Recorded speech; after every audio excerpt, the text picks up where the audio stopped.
Hey guys, in today's video, I'm going to be reviewing the brand Good Molecules. This is a skincare brand that has been around for a while, and I've gotten a lot of requests to review it. Cruelty-free, many of the products are vegan, although not all, and it's pretty affordable. First up is the Discoloration Correcting Serum. This is $12 and it is vegan. It's a 4% niacinamide serum. Now, niacinamide is a wonderful ingredient for both redness and hyperpigmentation. It's anti-inflammatory and it can help the moisture barrier. And I really appreciate the fact that this is 4% niacinamide. The studies looking at niacinamide in terms of its benefit for skin when applied topically use anywhere from 2 to 5%. So 4 is a good percentage. Higher just increases the chances of irritation. This product also has a derivative of tranexamic acid.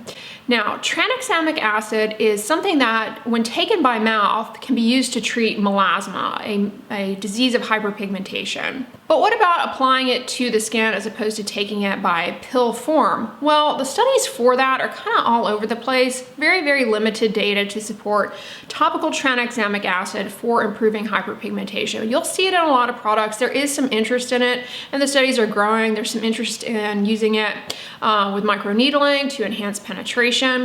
But this particular product uses cetyl tranexamic mesylate, which is basically a derivative of tranexamic acid. It's more stable and easier to formulate into skincare products. But topical tranexamic acid is actually proving to be potentially more useful for improving the look of redness, which makes sense because part of melasma, actually, there's an underlying component that has to do with the blood vessels, and that's really a part of what tranexamic acid is thought to address when taken systemically. Applying it topically, however, may be enough to see some benefit in improvement in redness. A lot of you guys comment, what can be used to help with post-acne redness. I think this might be a product you might want to consider. It's otherwise fragrance-free, and you can use it once a day, twice a day as tolerated. Take a few drops of it and pat it onto the skin. Ideally, immediately after you cleanse the skin to enhance the penetration of the active ingredients. It's kind of a milky white consistency. Pat it or rub it, however you prefer, it really doesn't matter, into the skin. Just kind of absorb for a few minutes. You can put other moisturizers on top, of course. And once everything has dried, you want to put your sunscreen on over. Something I have noticed though with these serums, all of them, is that they do kind of have a sticky consistency. I find that if I put them on and then put a moisturizer on over, I don't really notice it. It doesn't bother me, but they do kind of, if you just put them on by themselves, they do kind of leave this tacky, sticky consistency. The next product is their Niacinamide brightening toner. Now, I've shared this in a faves and fails video. It did not work out well for me. It is $14 and it is vegan. It's got obviously niacinamide. I don't actually know the percentage of niacinamide in this. And it has licorice root, which is a good ingredient for both calming down redness and for improving hyperpigmentation. It also has arbutin, an ingredient that is helpful for hyperpigmentation. It interferes with the activity of the enzyme tyrosinase. And it's also got ferment filtrates, Saccharomyces. It's got some root extracts. I was really optimistic about this, but I found it to be irritating for my skin. I found that it caused my skin to feel itchy and just uncomfortable, so I didn't actually tolerate this particularly well. So I'm not entirely sure what it is about this product that makes me itch, but I don't find it comfortable to use, so I was not able to use it long enough to appreciate any kind of skin brightening effect. But the ingredients in the product are aimed at hyperpigmentation. It also has, as a side note, 3-O-ethyl ascorbic acid, which is a stabilized derivative of vitamin C. However, unlike L-ascorbic acid, which is what is in, like SkinCeuticals CE Ferulic vitamin C serum, 3-O-ethyl is less effective, and the studies on it for the benefits that you might be seeking, like improvement in hyperpigmentation and boosting up collagen production, they're just not quite there. Number 3 is their hyaluronic acid serum. This is $6 and it is in fact vegan. And the ingredient is sodium hyaluronate, which is a salt of hyaluronic acid. This product in order to use it, you want to apply it to the skin while it's still damp, because hyaluronic acid is a humectant. It will bind onto the water and just kind of help hold water into the skin and add hydration. But you do need to apply a moisturizer on over this, because the way hyaluronic acid works, it's a humectant, so it will just kind of help add some hydration there. But if you don't put a moisturizer on over, the water that it's holding on to will eventually just evaporate, and in doing so will pull more water out of your skin and will dry out your skin and cause irritation. The other thing you have to be wary of whenever you use a hyaluronic acid serum is that it can increase the penetration of other active ingredients. So some people find that when they use hyaluronic acid serums, no matter the brand, no matter the formulation, they get a lot of irritation and it causes problems for them. You know, I can't predict who that's going to be. I've never had any issue. This product is fine. You know, it's pretty bland otherwise. It's pretty much just hyaluronic acid and some inactive ingredients that are non-problematic. It's a very short ingredient list, free of fragrance. It's colorless and it's fairly viscous. It's about the same consistency as the Neutrogena Hydro Boost hyaluronic acid serum or the ordinary hyaluronic acid serum or any of the others out there. So yeah, I mean, this, if you're interested in a hyaluronic acid serum, I would say this is not a bad price for one. You might consider it, but I don't think it's like noteworthy. Moving on, these I actually, spoiler alert, really enjoy, but those of you who know me know I kind of enjoy these. It's their Caffeine Energizing Hydrogel Eye Patches. These are a little expensive, $18. They're vegan. I just enjoy doing these things in the morning. I find it relaxing, you know, while I make my coffee, to put these on. They look like that. They're cooling and they kind of help reduce under eye puffiness first thing in the morning if you suffer with that. These particular hydrogel eye patches, they have caffeine, which again can just temporarily improve under eye puffiness and may kind of brighten up under eye discoloration. They also have niacinamide and licorice root, which likewise are helpful for hyperpigmentation and anti-inflammatory, helpful for redness. I mostly just enjoy doing them. I like those a lot. They're very similar, in my opinion, to the other ones I love by Derma E. Their hydrogel eye patches are like my favorite, but I've really enjoyed those. They're very good if you just want a little AM pampering, or you can do it at night, but I mean, I find in the morning is like kind of the time where you want to brighten up your under eyes. Then definitely try these out. They're otherwise free of fragrance. They don't have any irritating ingredients, and they are vegan. The Derma E ones are as well. Okay, the next product is another serum. It is their, where did it go? It is their niacinamide serum. It's a 10% niacinamide serum. 10% is a little excessive. Once you start getting into the 10% territory, it does increase the risk of irritation. Like the other serums, this product also has that sticky, it leaves the skin feeling sticky. There's no need for a separate niacinamide serum. You know, you can derive the benefits of niacinamide just by using moisturizers that have niacinamide. And there's nothing magic about a serum. If anything, a lot of times they have a higher percentage strength that, again, can increase irritation. So this, for me, would be one I would tell you guys to skip. Not worth it. The next product is their overnight exfoliating treatment. This product is $6, which is pretty inexpensive, and it's vegan. This is a hydroxy acid treatment for improving the look of hyperpigmentation, maybe helping acne a little bit, improving the appearance of pores.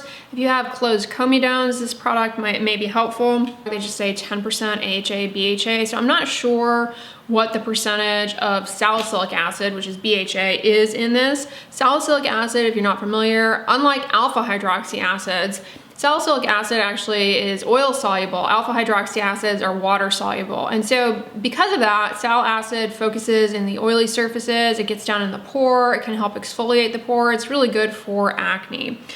Alpha hydroxy acids, on the other hand, they're water soluble, and they mostly work to exfoliate the kind of top layer of the skin. They don't really do much in terms of the pore, but they do help in smoothing out the surface of the skin. There are two alpha hydroxy acids in this product, glycolic and lactic.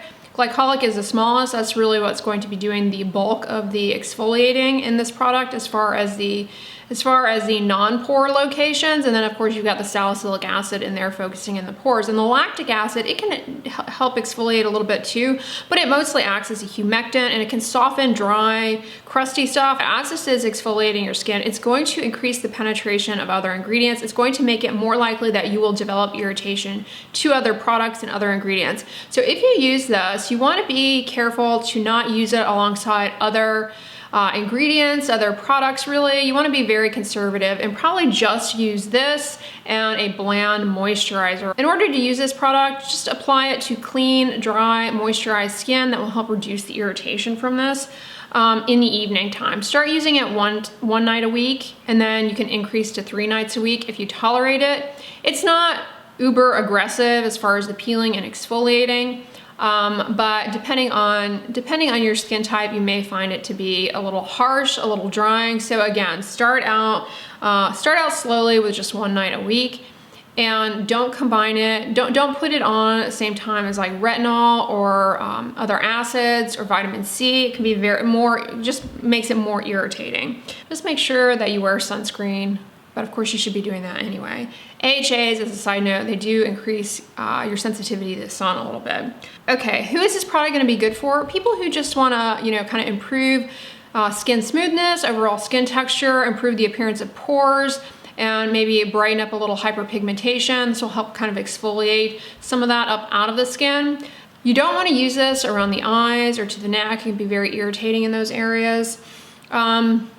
This product, again, kind of leaves the skin with that little sticky consistency. I suspect the salicylic acid in this is less than 1%. It's just a suspicion, because otherwise it seems like they would have called it out at 2 or 1%.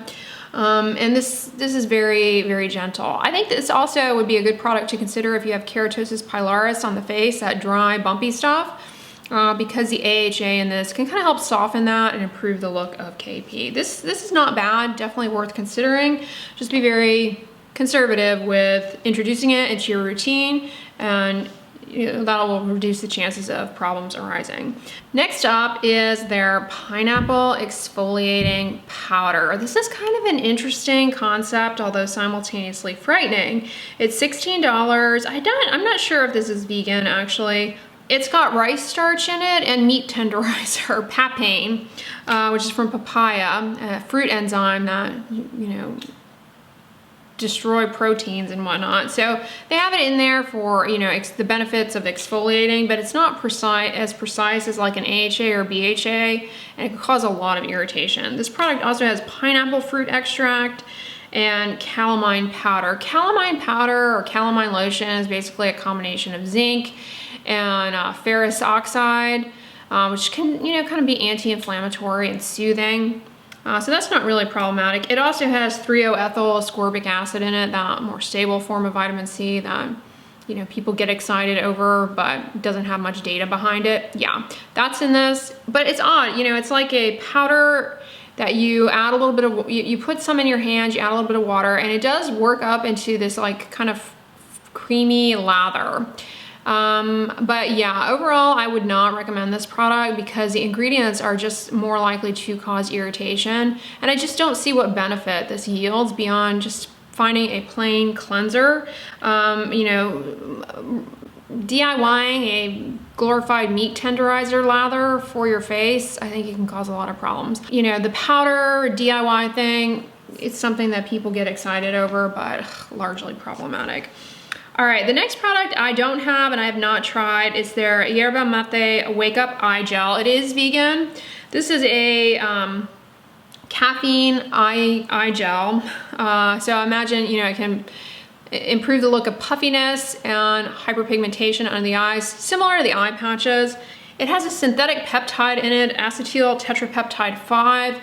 There are some industry studies suggesting that this particular peptide may be helpful in reducing puffiness and in improving skin hydration and reducing the process of skin glycation, which, as I've shared in my videos on sugars and in foods in your diet, glycation is a major contributing factor in aging. And the thin skin of the eyes is very susceptible to the extremes of glycation. And you really see it with the formation of of wrinkles around the eye. So the idea is that this peptide, you know, maybe could ward that off, but it's an industry study, so, you know, you have to be suspicious.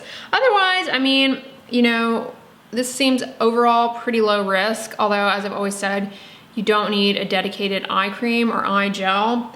But that being said, I do enjoy their hydrogel eye patches, and I imagine that this particular product is, you know, very enjoyable to do and does kind of brighten up morning under eye issues. The next product is their Daily Brightening Serum. It's a $9 serum. I don't know if this is vegan. It has arbutin in it, which, as I said earlier, interferes with tyrosinase, that enzyme that leads to hyperpigmentation. There are two forms of arbutin. There's alpha arbutin and there's beta arbutin, which is what is in this. Beta arbutin is not as potent as alpha arbutin, so I don't really know that this is necessarily worth it to you guys who are seeking something to improve hyperpigmentation.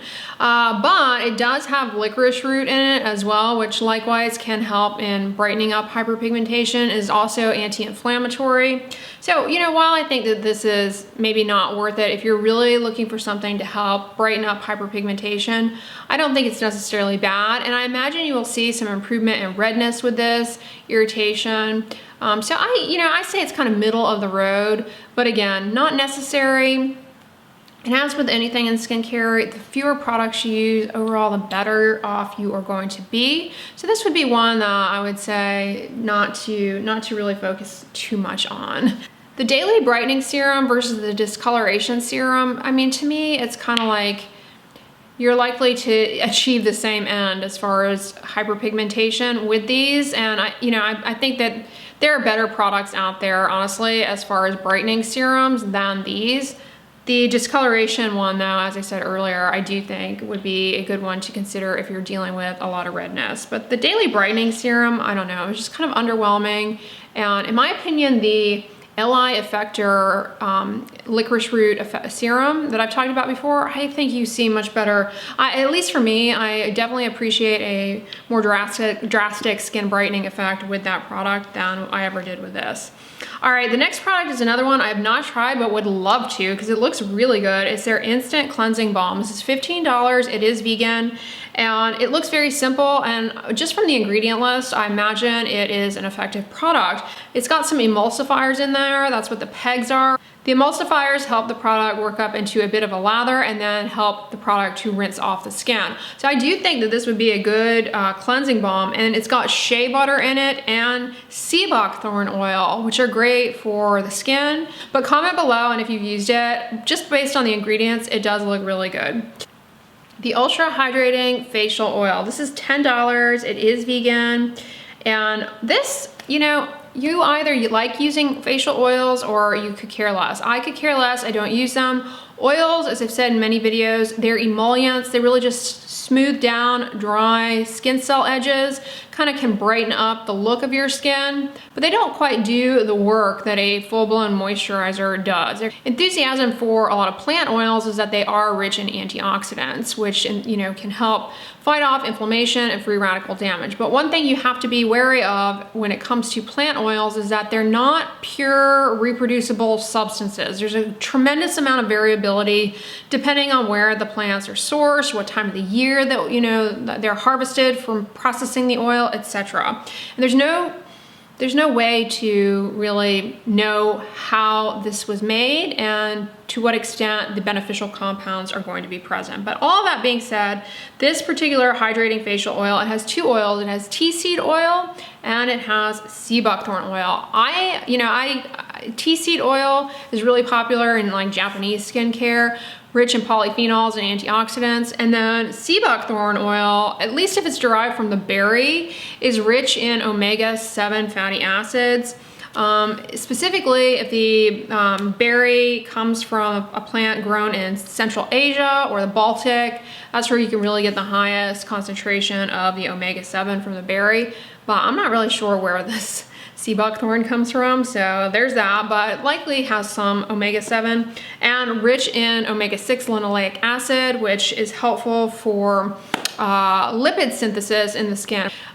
There's these things in the skin called lamellar granules, and they're responsible for making the lipids in our skin. And as we get wiser, we don't make those lamellar granules as efficiently, and the rate of production kind of declines a bit. And that's part of why we're more prone to dry skin as we get wiser. There is some thought that applying linoleic acid topically may help in boosting up lipid production within the lamellar granules. So that's interesting, and sea buckthorn oil would be a source of that. Sea buckthorn oil is also packed with antioxidants. I have used it before prior to trying this product. I love moisturizers, for example, that have sea buckthorn oil as an ingredient. It does have a bright yellow hue. I don't know if you can appreciate that.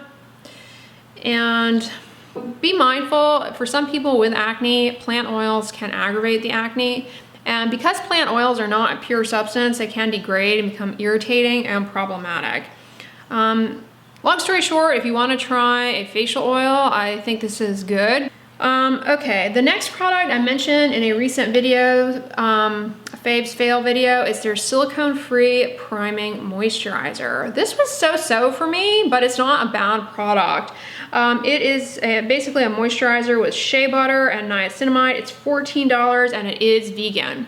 Now, what's nice about this is some of you out there like to put on a moisturizer before sunscreen. There's always this issue with like, how does that impact how the sunscreen sets up?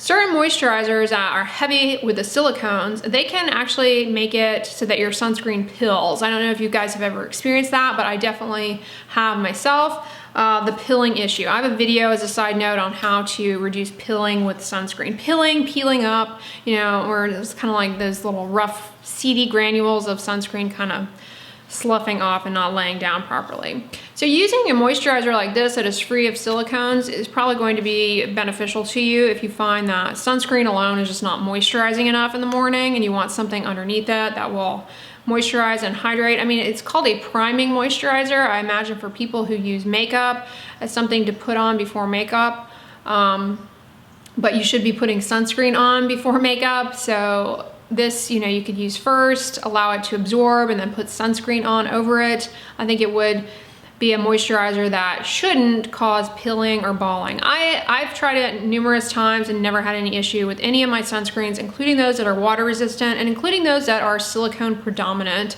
Nothing pilled off of this. Okay, their Rose Water Daily Cleansing Gel.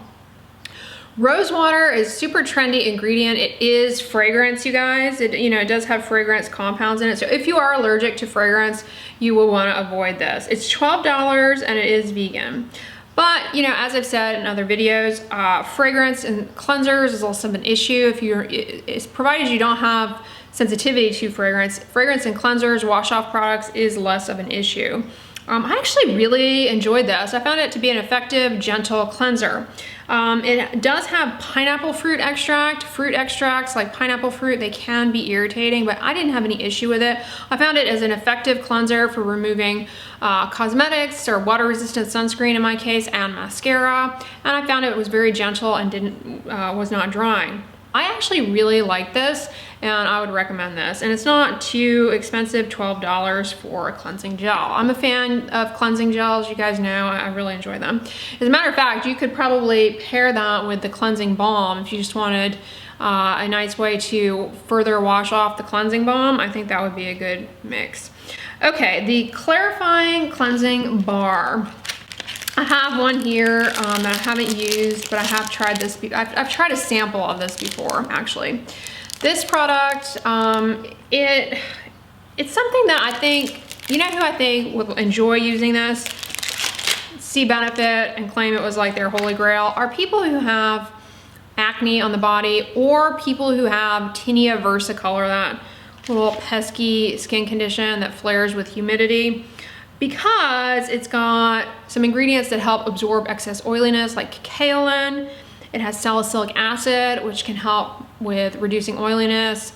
And so I think in that situation, you might find that this to be beneficial. It also, unfortunately, has tea tree oil. Now, tea tree oil is an essential oil, and it actually does have some antifungal properties. And there are some studies suggesting it may be helpful for acne. But be careful, tea tree oil can get you into a lot of trouble. It can be very irritating. It can degrade because it's an essential oil and can cause problems.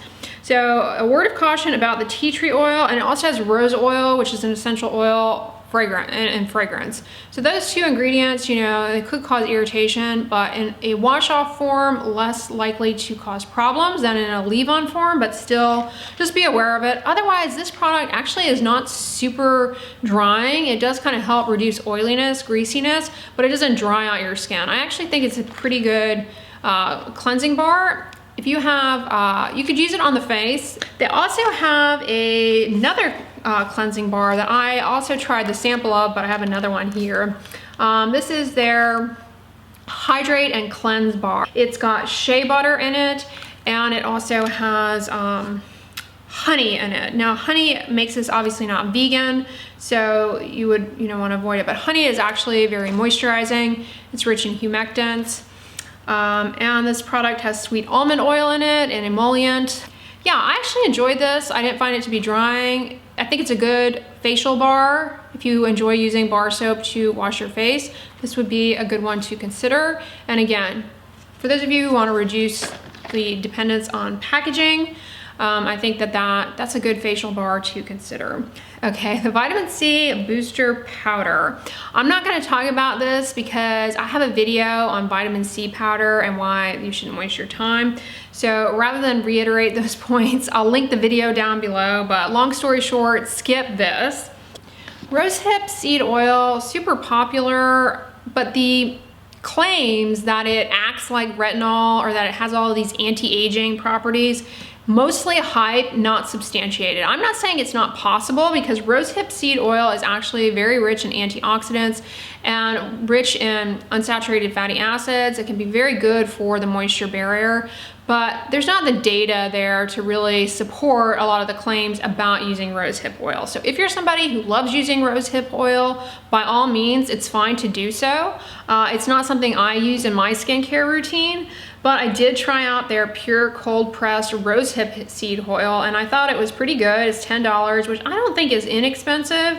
But you know, you don't really need that much of something like this, and you can just pat it into the skin. People will say that you should put on oils last, but personally I think you should put them on before you put on your moisturizer, because they're really just emollients. They kind of soften the skin cell edges, and presumably they're packed with antioxidants, so it's better to try and get those to get into the skin as best as possible. So I would put it on first and then apply moisturizer on over to really seal in the hydration further. I have a video, as a side note, on rosehip seed oil, so check that out if you are interested in it. This one comes from southern Chile, but again, there's no like standardization in terms of the harvesting and that kind of thing, the time of year, and I don't know how good the antioxidant profile is in southern Chile rosehip seed oil versus, you know, like Bulgaria, where they grow a lot of roses. Another oil that's really popular and I actually enjoy in skincare products, although I don't use it by itself because, like I said, oils are mostly just emollients. I'd rather use just a moisturizer with the oil, is squalane oil. Now, squalane is really lightweight, so people with oily skin find it comfortable to use, and it's packed with, you know, antioxidants and anti-inflammatory compounds that, you know, in theory can help fight off inflammation. There's, I think it's actually sold out right now. $10, I think, which isn't, you know, inexpensive in my opinion for that tiny little bottle. But it's a lot less expensive than the Biossance one. And seriously, I mean, you cannot make any objective comparison between, you know, the squalane oil from Biossance, it's super expensive, and that, because we really don't have, we actually need somebody to go in and like look at the relative abundance of the different antioxidants and beneficial compounds in the two oils to know how they compare as far as their constitution. And then we need clinical studies, you know, comparing the two as far as outcomes on moisture retention and, you know, reducing free radical damage.